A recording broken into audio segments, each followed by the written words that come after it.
Hi, welcome back to another edition of Political Points on SooNews.ca. Andy Martins on the February 21st edition as we're full and rolling into 2011. And on this edition is Ward 5 Councillor Frank Fata. Welcome back, Frank. Thank you again for having me. Now, as an opening question, some of the pundits, as you might have heard on the show, have been critical that council and mayor and council didn't do enough research and homework on the aquifer, the West End Community Center issue. Can you comment on that? Well, you know, I can't make a general statement about how each and every councillor approached this particular decision to vote for this or to not vote for it. But you know, we got to be very conscientious and very aware of what's going on. We have to be aware of the facts. We have to be aware of everything that's made available to us. Right.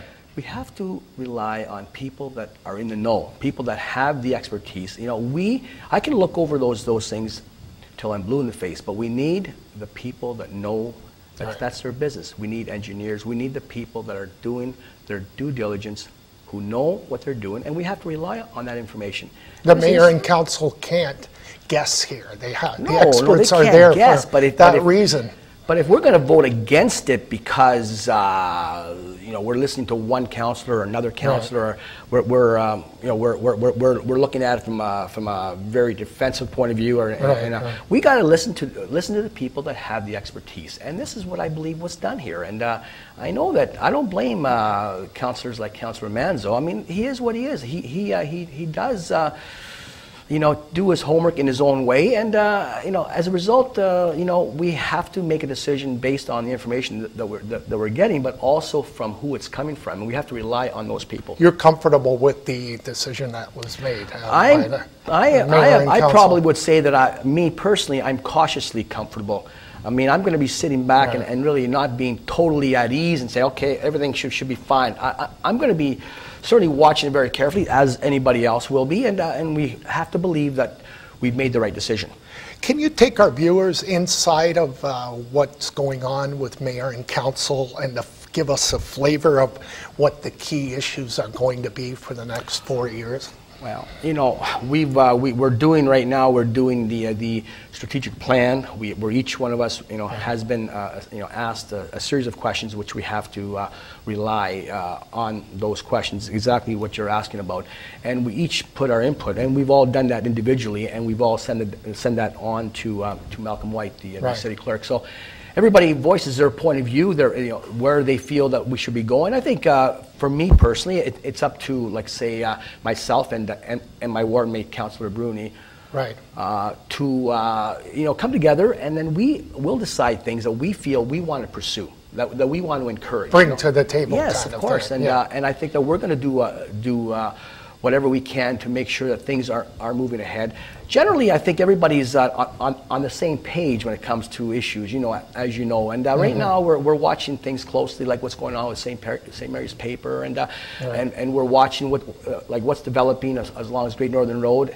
We've got to be again. We got to be very proactive. I think what it starts off with is a sense of dedication, a sense of sincerity, that we want to make things better. Right. Make, as is often said, make the environment conducive to economic growth, so that opportunities continue to exist, and of course more young people return. And you know, I know we sort of harp on the same thing, but you know, really we have to kind of feel our way along here. But I think that we got a very good council, a very encouraging you know, first couple of meetings, and I'm feeling very positive. And I think that with Debbie really as mayor and the new councillors which we have, I think we've got a very good nucleus. In our remaining moments, Frank, you know, we've talked about the budget. I'm a fan of line by line and getting the budget out a little bit earlier. We're maybe a couple of months away.